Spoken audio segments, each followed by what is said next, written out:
Pemirsa, isu netralitas kembali dipertanyakan menyusul pencopotan baliho Ganjar Mahfud dan PDI Perjuangan di Bali. Baliho ini dicopot sebelum kunjungan Presiden Joko Widodo ke Bali pada Selasa kemarin.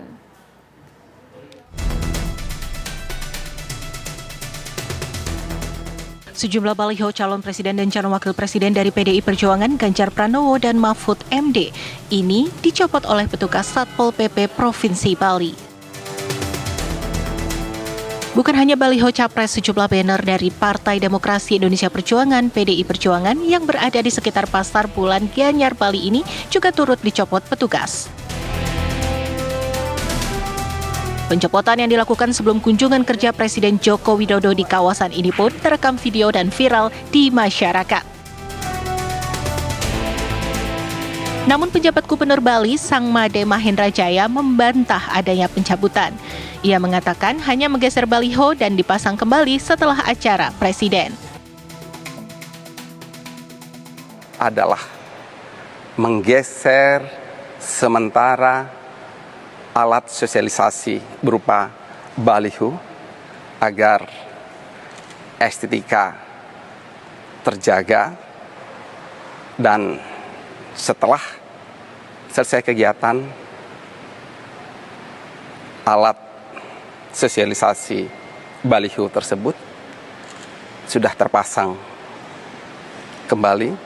Jadi dapat saya tegaskan di sini tidak ada maksud lain kecuali agar kegiatan dapat berjalan dengan nyaman. Video pencopotan baliho Ganjar Mahfud ini sempat viral dan kembali memicu pertanyaan tentang netralitas aparatur negara dalam pemilu. Dari Denpasar, Bali, Aris Wiyanto, TV One mengabarkan. Sementara itu, Presiden Joko Widodo mengingatkan agar para penjabat kepala daerah tetap menjaga netralitas. Mengenai kemarin ada pemindahan atribut partai dari lokasi di mana saya datang. Ini perlu saya sampaikan bahwa pemerintah daerah, pemerintah provinsi, pemerintah kabupaten, pemerintah kota, pemerintah pusat, semua harus netral. ASN semua harus netral, TNI semua harus netral, Polri semua harus netral. Oleh sebab itu, pemindahan beberapa atribut partai-partai itu mestinya pemerintah, kabupaten dan kota serta provinsi minta izin kepada pengurus partai di daerah, berkomunikasi dengan pengurus partai di daerah. Jangan sampai nanti terjadi miskomunikasi dan menjadikan semuanya tidak baik. Pemirsa, Majelis Kehormatan Mahkamah Konstitusi menggelar sidang dugaan pelanggaran kode etik terhadap Hakim Ketua Konstitusi Anwar Usman dan 8 Hakim Konstitusi. Anwar Usman membantah ada isu kepentingan keluarga dalam putusan Mahkamah Konstitusi.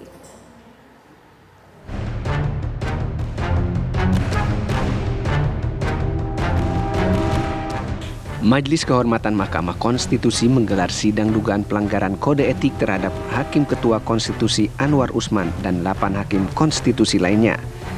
Sidang kode etik ini digelar secara tertutup di lantai 4 gedung Mahkamah Konstitusi yang dilatar belakangi atas polemik pengesahan gugatan batas usia Capres dan Cawapres. Sidang berlangsung secara maraton, di mana para hakim dipanggil satu persatu untuk diperiksa dan dimintai keterangannya. Kami sudah sidang maraton dari pagi, memeriksa 4 pemohon, 5 tadi pagi, dan kemudian dilanjutkan kita sidang tertutup, memeriksa Pak Anwar Usman, yang kedua Pak Arief Hidayat, yang ketiga Ibu Eni malam ini terakhir. Nah, besok kita lanjutkan 3 hakim lagi, lusa 3 lagi, sambil kita selesaikan sidang terbuka untuk mendengar keterangan para pelapor, sidang tertutup untuk mendengar para hakim. Nanti terakhir kita konfrontir satu lagi panitera. karena banyak masalah dalam cara pengambilan keputusan dan prosedur persidangan dan registrasi yang berkenaan dengan cara bekerja dalam mengambil keputusan. Udah. Pemohonnya itu siapa? Kan gitu. Ya, oke. Sementara itu, Ketua Hakim Nanti Konstitusi tunggu hasil. Anwar Usman menyangkal ada kepentingan keluarga dalam melakukan putusan.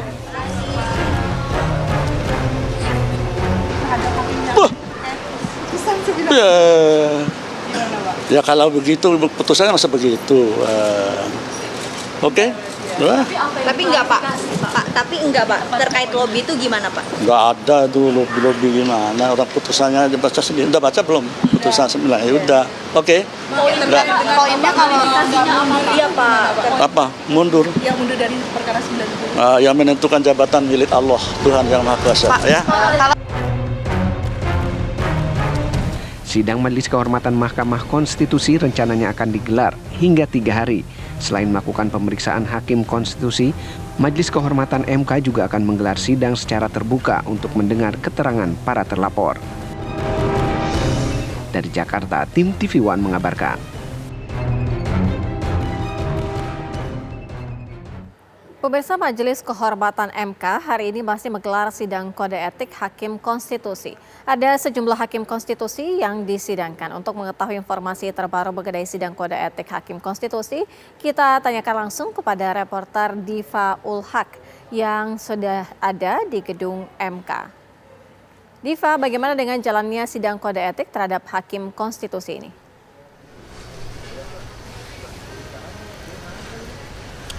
Baik, selamat siang Sira dan juga pemirsa.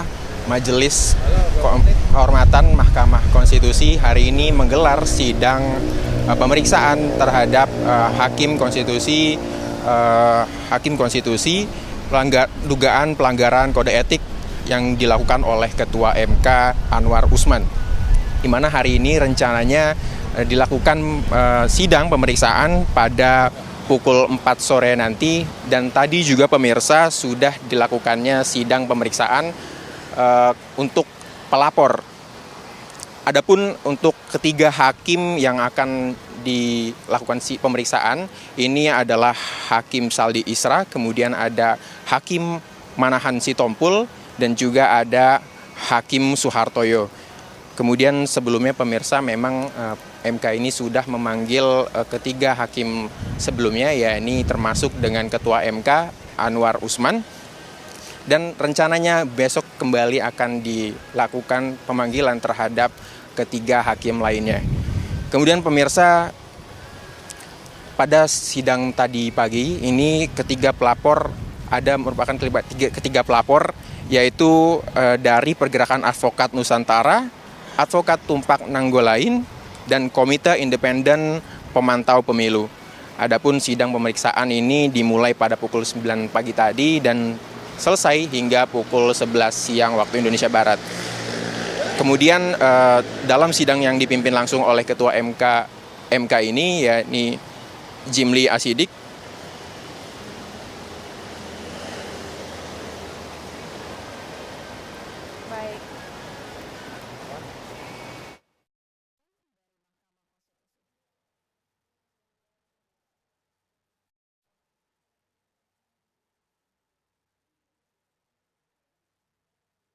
Baik, terima kasih Diva Ulhak, informasi langsung dari Gedung Mahkamah Konstitusi.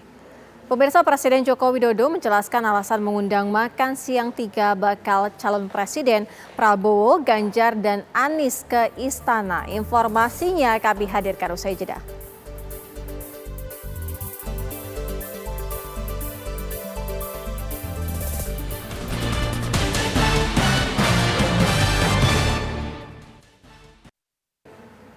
Presiden Joko Widodo menjelaskan alasan mengundang makan siang 3 bakal calon presiden Prabowo, Ganjar, dan Anies ke Istana.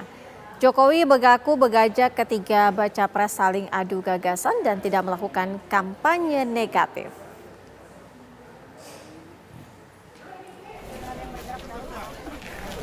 Presiden Joko Widodo akhirnya menjelaskan alasannya mengundang 3 bakal calon presiden Prabowo Subianto, Ganjar Pranowo, dan Anies Baswedan ke Istana. Jokowi meminta ketiga baca pres untuk saling beradu gagasan dan program tidak saling memfitnah, saling menjelekan, dan tidak melakukan kampanye negatif. Hal ini disampaikan Presiden Joko Widodo usai bertemu dengan pedagang dan mengecek harga sembako di Pasar Batu Bulan, Kecamatan Sukawati, Kabupaten Gianyar, Bali. Saya mengajak untuk menjaga bersama-sama agar pemilu berjalan dengan damai, tidak ada saling fitnah-fitnah, tidak ada kampanye negatif, tidak ada saling menjelekkan, tidak ada saling merendahkan, tetapi dengan adu program, adu gagasan, saya kira itu yang diinginkan oleh rakyat menginginkan itu. Senin lalu Presiden Joko Widodo mengundang secara khusus ketiga bakal calon presiden 2024 ke Istana Negara. Pertemuan Presiden dengan Prabowo Subianto, Anies Baswedan, dan Ganjar Pranowo itu dihelat dalam jamuan makan siang. Pertemuan tersebut berlangsung secara santai dengan diiringi obrolan ringan dan penuh tawa. Bahkan tiga kandidat calon presiden menyambut positif tawaran makan siang bersama Presiden. Dari Gianyar, Bali, Aris Wiyanto, TV One mengabarkan. Pemirsa, bakal calon Presiden Ganjar Pranowo melakukan kunjungan ke Desa Karangpucung, Kecamatan Kertanegara, Kabupaten Purbalingga, Jawa Tengah. Selain beramah-tamah dengan warga, Ganjar disambut dengan makan malam bersama. Acara digelar di Greenhouse Desa Karangpucung, bagian dari Edu Wisata Area Pertanian Terintegrasi atau Artansi. Ganjar langsung menuju ke sebuah balai, sudah ada warga yang menantinya. Ganjar berdiskusi dengan salah satu warga yang juga pengurus Artansi. Mereka berbicara mengenai pengembangan pertanian di desa. Ceritakan juga. Konsep yang kita usung di sini adalah pertanian terintegrasi. Pemirsa, Menteri Pertahanan Republik Indonesia Prabowo Subianto meresmikan rumah sakit tingkat 3 Salak di Bogor, Jawa Barat. Rumah sakit ini diberi nama Rumah Sakit Tingkat 3 Salak Dr. H. Sajiman sebagai bentuk apresiasi dan penghormatan atas segala dedikasi dan jasa-jasa beliau di bidang kesehatan militer. Saat peresmian hadir perwakilan keluarga besar almarhum Brigjen TNI Dr. H. Sajiman yang merupakan salah satu pioner dan pimpinan pertama Rumah Sakit Salak. Bahkan sejak rumah sakit ini diserah terimakan dari pemerintahan Belanda kepada pemerintahan Republik Indonesia pada tahun 1950.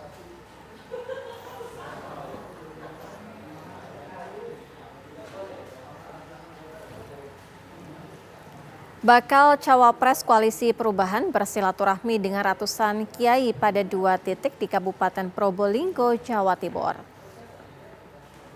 Caimin memberikan sambutan di hadapan ratusan kiai kampung yang memadati Gedung Serbaguna Widya Harja, Kota Probolinggo, Jawa Timur. Ia memohon doa restu kepada para kiai untuk menghadapi pemilu 2024 agar Bapak Slon Anies Muhaimin atau Amin mampu memenangkan Pilpres 2024. Dalam sambutannya, Muhaimin mengungkapkan keterlibatan Nahdlatul Ulama dalam sejarah bangsa Indonesia.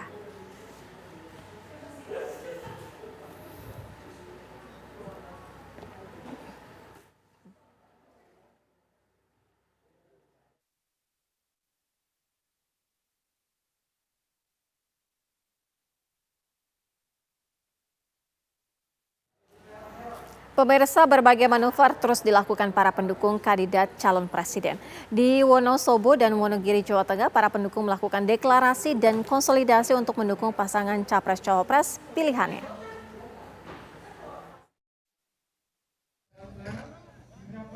Ratusan warga Wonogiri, Jawa Tengah yang tergabung dalam relawan berjuang untuk Ganjar Pranowo atau Bang Jarwo mendeklarasikan dukungan. Deklarasi dilakukan di posko pemenangan Ganjar Mahfud di Pracimantoro, Wonogiri, Jawa Tengah. Deklarasi diawali dengan tarian ketek ogleng dan memakai kaos lorek hitam putih bergambar Ganjar Pranowo. Para relawan siap memenangkan pasangan Ganjar Mahfud dalam satu putaran. Karena Ganjar merupakan sosok yang tepat untuk memimpin Indonesia. Untuk mengkondisikan, untuk mengecek. Untuk memenangkan pasangan Prabowo Subianto dan Gibran Rakabuming Raka, Dewan Perwakilan Daerah atau DPD Partai Gerindra Jawa Tengah menggelar rapat konsolidasi di Balai Desa Balakembang, Kecamatan Solomerto, Wonosobo, Jawa Tengah. Ratusan kader Partai Gerindra Kabupaten Wonosobo ini menargetkan dapat menang lebih dari 50% di Jawa Tengah. Untuk mencapai target tersebut, beberapa program telah disiapkan, mulai dari pemberian bantuan pupuk langsung ke para petani tanpa kartu tani, melanjutkan program BLT hingga program pemberian makanan sehat dan minum susu gratis untuk ibu hamil dan anak-anak. Tim TV One mengabarkan. Pemirsa, kabar pemilu segera kembali dengan sejumlah informasi penting lainnya. Kami kabarkan, Anda putuskan.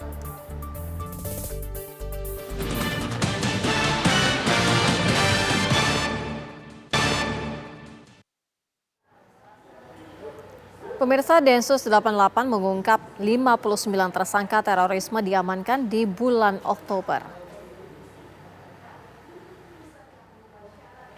Juru bicara Densus 88, Kombes Aswin Siregar menyebut beberapa aksi ini dipicu untuk menggagalkan pesta demokrasi. Saya ulangin lagi, 23 orang di Jawa Barat, 11 orang di DKI Jakarta, dan 6 orang di Sulawesi Tengah. Ini adalah kelompok pimpinannya AO. Ada yang disebut dengan kegiatan yang terencana oleh kelompok ini untuk menggagalkan atau untuk mengganggu jalannya pesta demokrasi pemilu. Karena dari keterangan yang disampaikan oleh beberapa tersangka yang telah diperiksa oleh penyidik Densus 88, bagi mereka pemilu adalah rangkaian demokrasi, mana demokrasi itu adalah... Sudah 30 menit kabar pemilu menemani Anda. Kami kabarkan, Anda putuskan. Mewakili kru yang bertugas, saya Sira Safira pamit undur diri. Sesaat lagi akan hadir Nusantara Terkini bersama dengan Tisa Noveni. Terima kasih, sampai jumpa.